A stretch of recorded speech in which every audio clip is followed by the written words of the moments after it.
About 15 billion years ago, there were no stars in the sky. There wasn't even a sky. All that existed was the primordial fireball. Primordial fireball. Primordial Then, fireball. Something happened.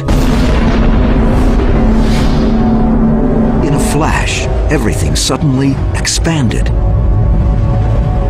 This was how it all began. The first moment of existence. What we now call the Big Bang. Big Bang. Big Bang. Big Bang. Big Bang. At the beginning of the 20th century, scientists believed that the universe had always existed, that matter energy was infinite. It had always been around. The model is called the steady state model, because the model of the universe that it's been around forever basically doesn't change. The universe is steady state. But what happened in the last 100 years is that model has been blown away because of the evidence. Observations now suggest, as you all know, that the universe began some 12 to 15 billion years ago. The first evidence that the universe had a beginning is the expanding universe. Researchers wanted to believe in a universe that always was and always will be, eternal. But galaxies flying away from each other meant that once, long ago, they were clumped together. It meant something started them moving. The universe had a beginning. Today, it's called the Big Bang Theory. This was first discovered in 1929 by Edwin Hubble, and it's the first evidence that the universe had a beginning. The second evidence the universe had a beginning is the cosmic background radiation. The discovery of the cosmic background radiation was a fatal blow to those who wanted to believe in an eternal universe. The Big Bang proponents had won. Now, the final evidence for the origin of the universe is the relative abundance of light elements. It's very clear now that the universe had an origin, and scientists have become to accept this. In fact, the equations of general relativity that Einstein developed had an origin of the universe. When Einstein developed his equations of general relativity, they showed that there should be an expansion of the universe and an origin, and Einstein didn't like that. He added something called a cosmological constant, which he later realized was not there. When we saw that the universe was expanding, that there really was an origin, he threw out the cosmological constant. He said that that was the biggest mistake of his scientific career, was introducing that, was introducing that, was introducing that, was introducing that.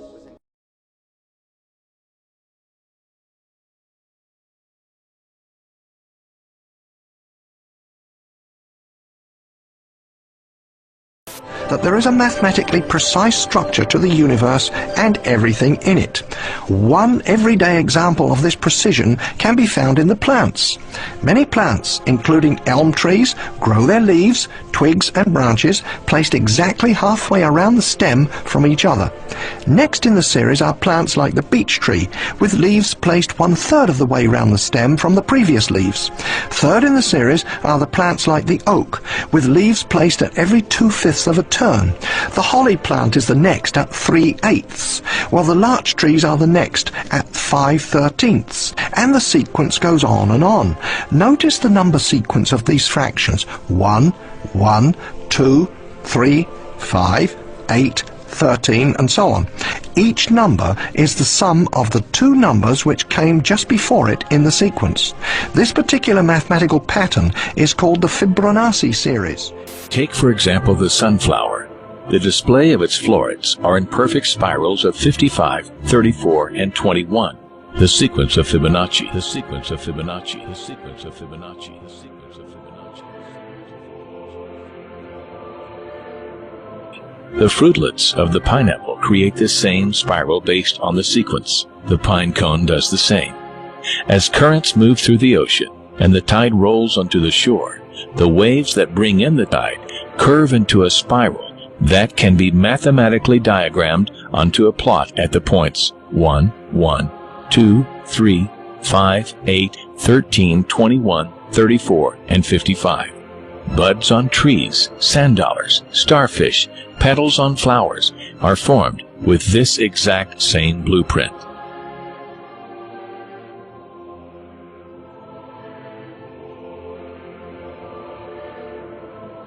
This blueprint can be seen around us on a small scale every day, but the greatest example of all is directly above our heads.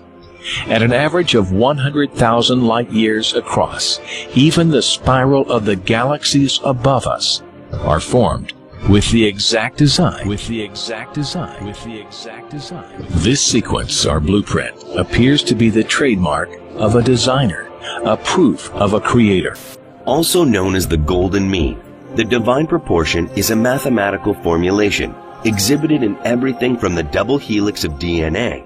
The DNA molecule, the code for life, is made up of two intertwining spirals.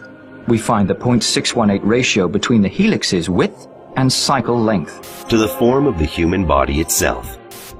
Do something like measure the distance from the floor to your navel, and then from your navel to your head.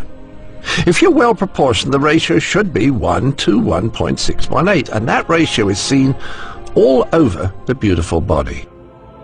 People started noticing it. Artists noticed it. The width of the mouth in a beautiful face, for example. Yeah. Not in any face, but it had to be beautiful. If a face was beautiful, the width of the mouth was exactly 1.618 times the width of the nose. If the face wasn't beautiful, that wasn't the case.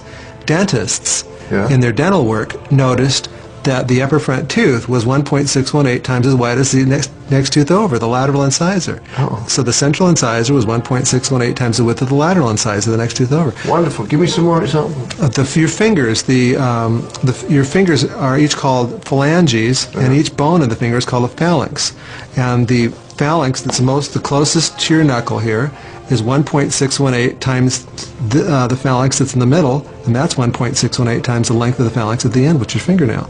So that was kind of amazing. This number would come up over and over again. Then we find the Fibonacci ratio in heart muscles, in bronchial tube branching, even in the electrical potential of neurons, and as Roger Penrose pointed out, even in the arrangement of the brain's microtubules. As we scan our universe, from the tiny flower to the awe-inspiring galaxy, we see the fingerprint of God. You see how, I mean, everything's falling in the same direction. You know, so when everything, all these conclusions point to the same direction, that it's covered up and hidden.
Darwin's fears proved to be true soon after his death. The laws of inheritance, discovered by an Austrian botanist, Gregor Mendel, caused Lamarck's and Darwin's assertions to collapse. The science of genetics that developed at the beginning of the 20th century proved that it was not acquired physical traits, but only genes that were transmitted to subsequent generations. This discovery made it clear that a scenario suggesting that acquired traits accumulated from generation to generation and generated different living species was implausible. In other words, there were no inheritable variations for Darwin's proposed mechanism of natural selection to choose from. Subsequently, the theory of evolution as advanced by Darwin has been collapsed early in the 20th century. All the other efforts by evolutionists in the 20th century could do nothing but only confirm that natural selection had no evolutionary power. A famous evolutionist, the English paleontologist Colin Patterson, admitted this when he said, "No one has ever produced a species by mechanisms of natural selection. No one has ever got near it, and most of the current argument in neo-Darwinism is about this question." Our local hero in Seattle, Bill Gates, says the DNA is like a software program, only much more complex than any we've ever created.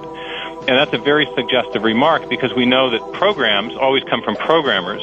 And in fact, we know generally that information, whether it's in a computer program or a hieroglyphic inscription or in a headline in a newspaper or a block of text in a book, information always comes from an intelligent source. So when we find information in the DNA molecule, the most logical thing to conclude is that it too had an intelligent source. Due to this primitive level of science at the time, the imaginary scenarios of the theory of evolution were not looked upon as odd at all. Darwin's theses had a great impact on the scientific circles of his day. However, Darwin was still distressed. In the chapter Difficulties on Theory, he wrote, "If it could be demonstrated that any complex organ existed, which could not possibly have been formed by numerous successive slight modifications, my theory would absolutely break down."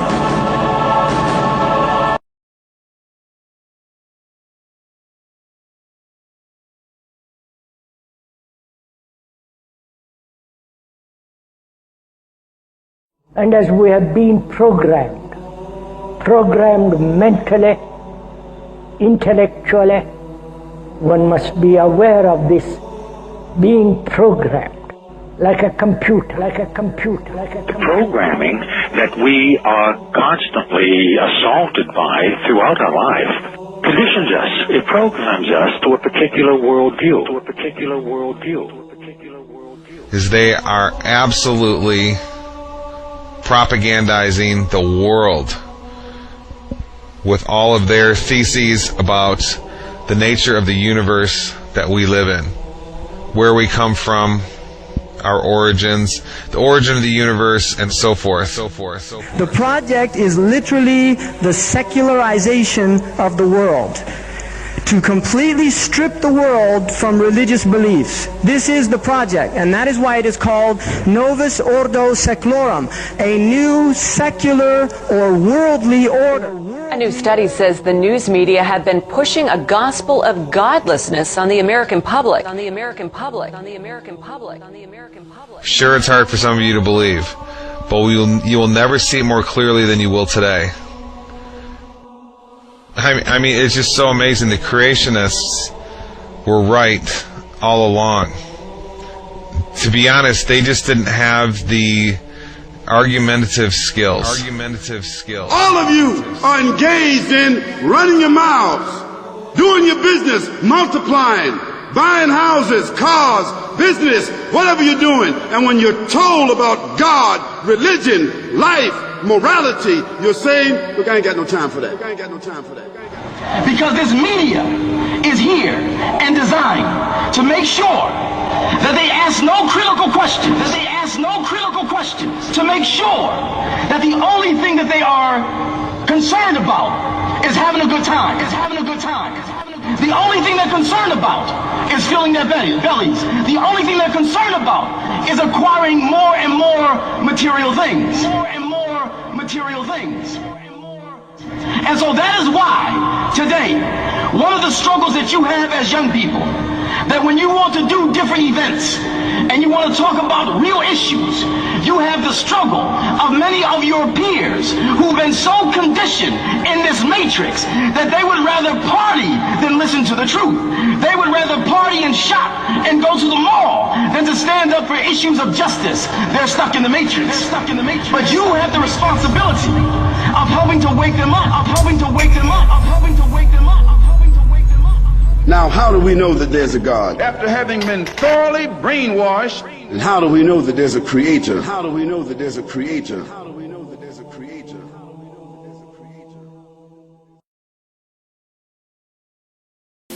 Professor Dawkins, can you give an example of a genetic mutation or an evolutionary process which can be seen to increase the information in the genome?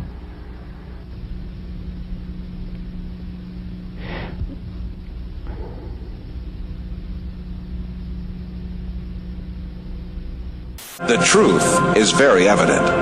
Life has such a complex design that can never come about by chance. And I suppose it's possible that you might find evidence for that if you look at the details of biochemistry, molecular biology. You might find a signature of some sort of designer.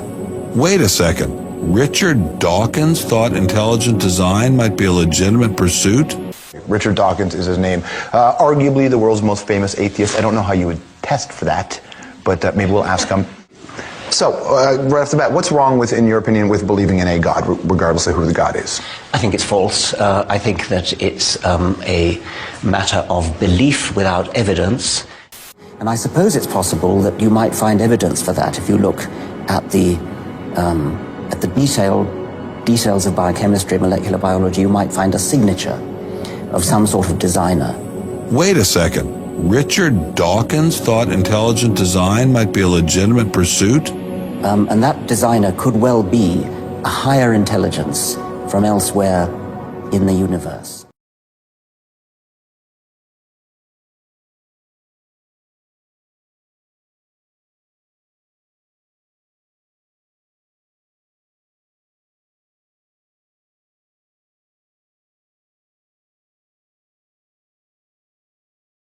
Simple law of arithmetic, 1 + 1 = 2, never brought anything into being. I wish it did.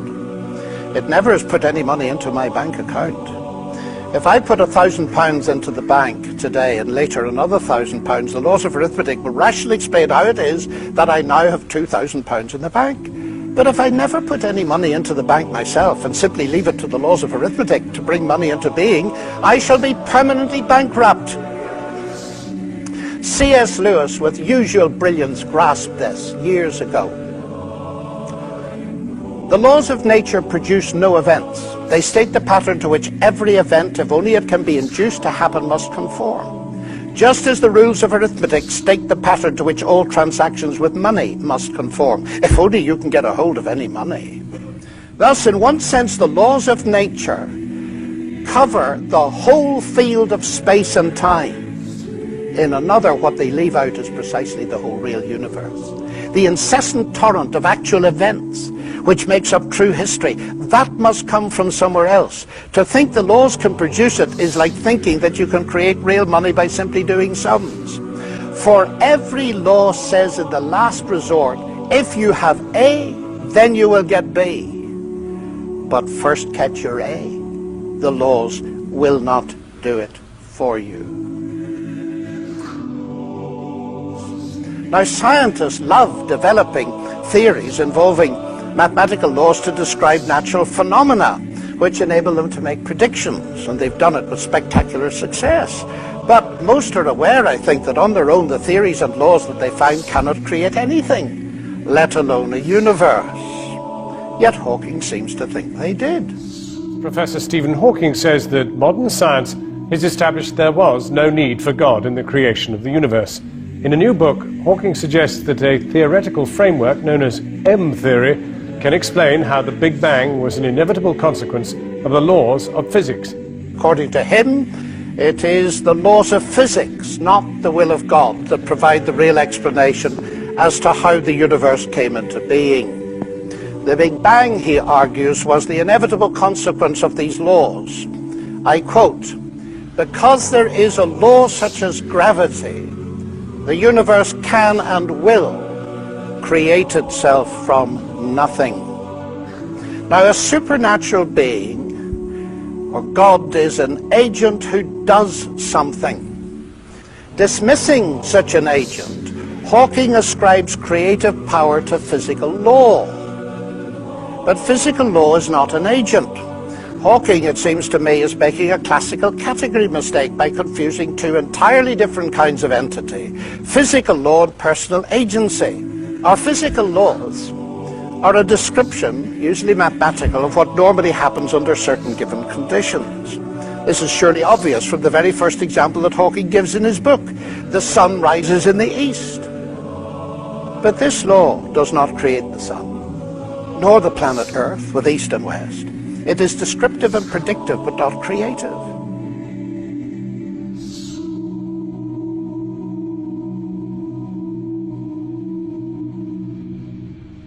Similarly, Newton's laws of gravitation doesn't create gravity or the matter in which gravity acts. In fact, it doesn't even explain gravity, as Newton himself realized. But it's even worse. The laws of physics cannot even cause anything to happen. Newton's celebrated laws of motion never caused a pool ball to race across the table. That can only be done by people using a pool cue and the action of their muscles. Suppose, to make matters clearer, we replace the universe by a jet engine, and we are asked to explain it. Shall we account for it by mentioning the personal agency of its inventor, Sir Frank Whittle? Or shall we, following Hawking, dismiss personal agency and explain the jet engine by saying it arose naturally from physical law? Now, this would be absurd. It is obvious we need both levels of explanation in order to give a complete description. It is also obvious that the scientific explanation neither conflicts nor competes with the agent explanation. They complement one another. It is the same with explanations of the universe. God does not conflict or compete with the laws of physics as an explanation. God is actually the ground of all explanation, in the sense that he is the ultimate cause in the first place of there being a world for the laws of physics to describe. Now, there's more to this, because the laws of physics can explain how the jet engine works, but not how it came to exist in the first place. Jet engine needed the intelligence and creative engineering work of Whittle. Indeed, come to think of it, the laws of physics plus Frank Whittle could not actually produce a jet engine on their own. There also needed to be some material subject to those laws that could be worked on by Whittle. Matter, ladies and gentlemen, may be humble stuff, but it is not produced by laws. I submit to you that the world of strict naturalism, in which clever mathematical laws all by themselves bring the universe and life into existence, is pure science fiction. Pure science fiction. Pure science fiction. Now, Hawking here echoes Peter Atkins, a colleague at Oxford, a well-known atheist who believes that space-time generates its own dust in the process of its own self-assembly. Atkins dubs this the cosmic bootstrap principle, referring to the self-contradictory idea of a person lifting himself by pulling on his own bootlaces. Philosopher of religion Keith Ward is surely right to say that Atkins' view of the universe is as blatantly self-contradictory as the name he gives to it, pointing out that it is logically impossible for a cause to bring about some effect without already being in existence. Ward concludes, between the hypothesis of God and the hypothesis of a cosmic bootstrap, there's no competition. There's no competition. There's no competition. We were always right to think that persons or universes who seek to pull themselves up by their own bootstraps are forever doomed to failure. What perhaps all this goes to show is that nonsense remains nonsense even when talked by world-famous scientists. So the only alternative is an embodied mind, what theists call God. An embodied mind, immaterial, outside time and space.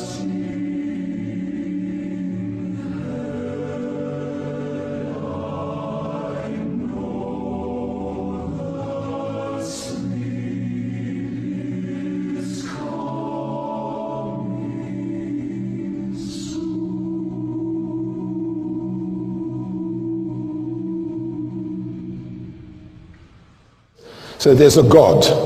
Then you have to say, but sorry, where did God come from? It's not a question I hear often answered.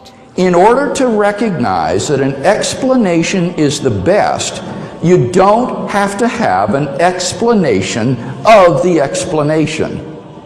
In order to recognize that an explanation is the best, you don't have to be able to explain the explanation. Folks, this is an elementary point in the philosophy of science. Suppose astronauts were to find on the backside of the moon a pile of machinery there that had not been left by American or Russian cosmonauts. What would be the best explanation for that machinery? Well, clearly it would be some sort of extraterrestrial intelligence that had left the machinery there.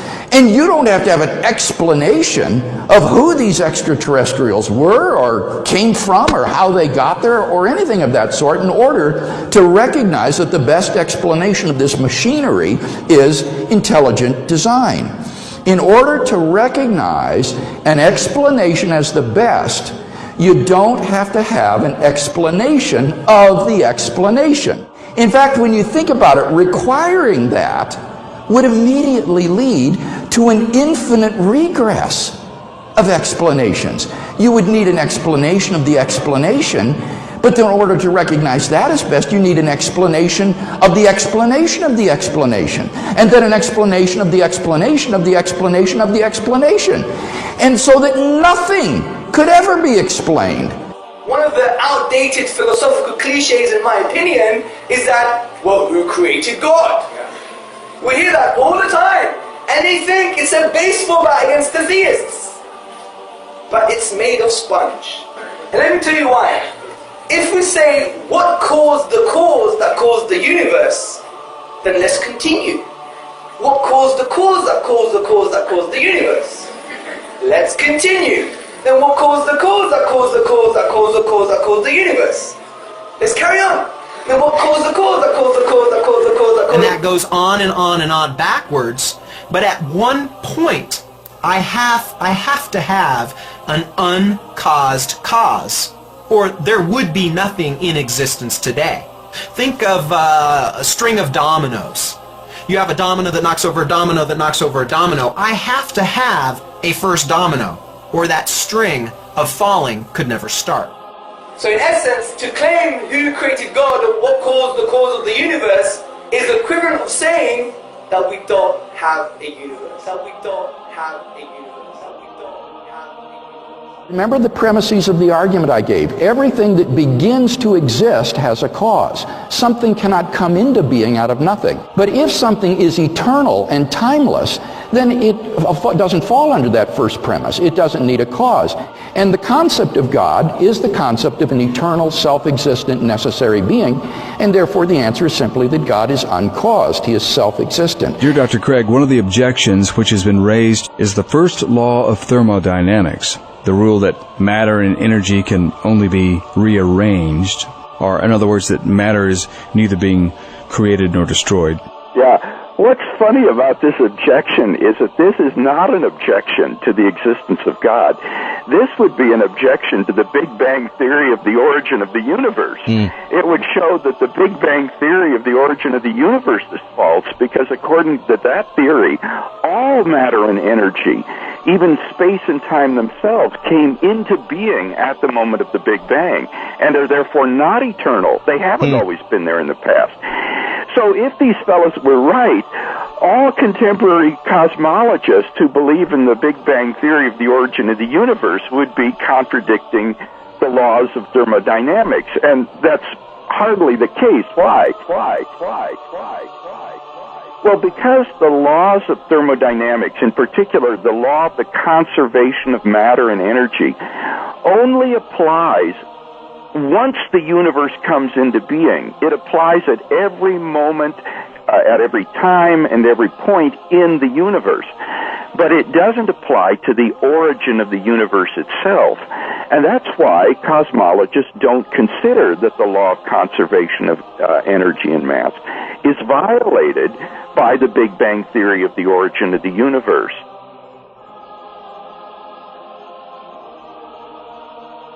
In fact, the atheist fellow mentioned the laws of thermodynamics. He might have wanted to talk about the second law of thermodynamics, which says that in a closed system, things tend toward increasing disorder.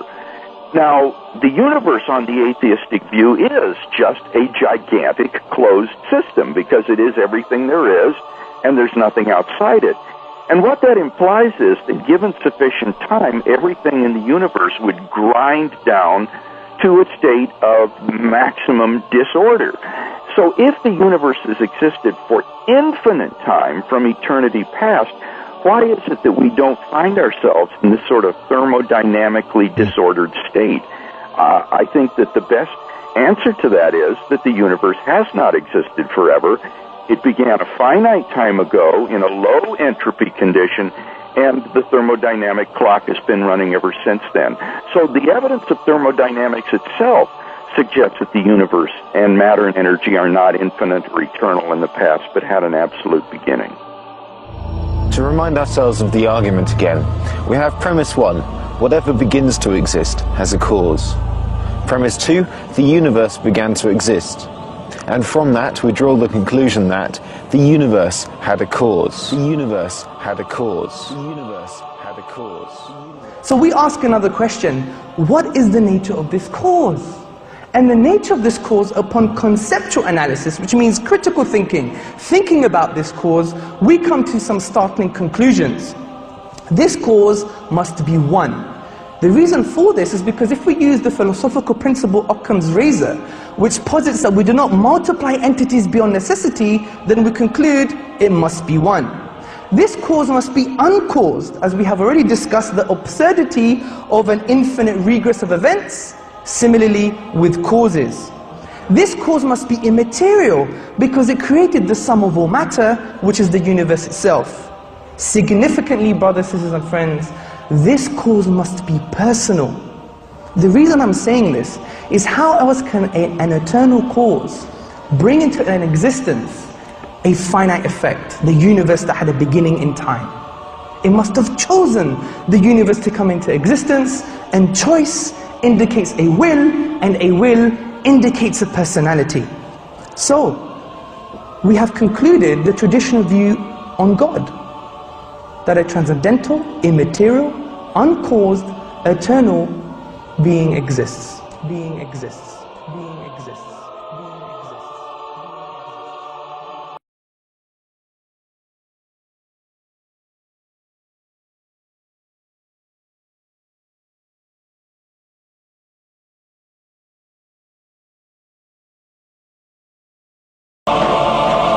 You can, with equal facility, model on a Neanderthaloid skull the features of a chimpanzee or the lineaments of a philosopher. These alleged restorations of ancient types of man have very little, if any, scientific value and are likely only to mislead the public. Evolutionists go so far in this subject that they can even invent very different faces for the same skull. The three entirely different reconstructions made for the fossil called Zinjanthropus is a famous example showing how persistent evolutionists are in producing these false masks. Evolutionists engage not only in drawing and modeling tricks, sometimes they commit deliberate forgeries.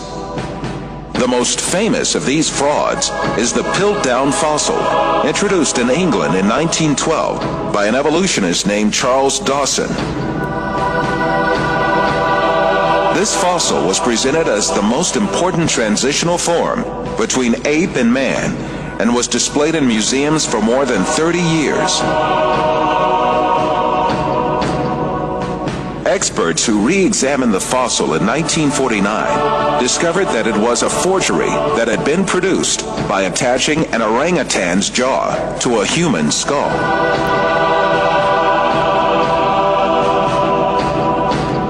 Another intermediate transitional form fabricated by evolutionists was the Nebraska man. This was cooked up in 1922 on the basis of a single fossil tooth. The evolutionists did not neglect to give it an ostentatious Latin name. Asparapithecus haroldcooki, or to make imaginary drawings related to it. It was soon revealed that the tooth that had been the source of inspiration for Nebraska Man, in fact, belonged to a wild pig. Many other fossil skulls have been presented as great evidence for evolution, failed one by one. Neanderthal man was advanced as evidence in 1856, dismissed in 1960. Piltdown man was advanced as evidence in 1912, dismissed in 1953. Zinjanthropus was advanced as evidence in 1959, dismissed in 1960. Ramapithecus was advanced as evidence in 1964, dismissed in 1979.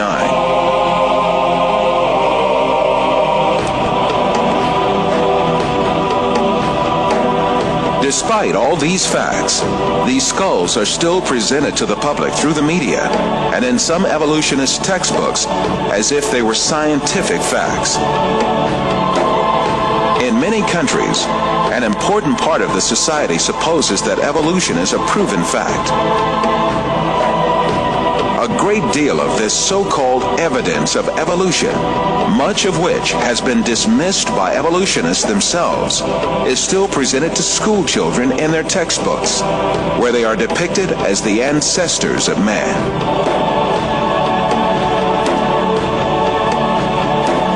In fact, the truth that the evolutionists try so hard to deny and conceal is there for all to see. Species appeared all of a sudden and perfectly on the earth. That is, they were created. The divine creator, ruling over the whole of nature, created all kinds with their unique and perfect trait. He is the Lord of the heavens, the earth, and all that is between them.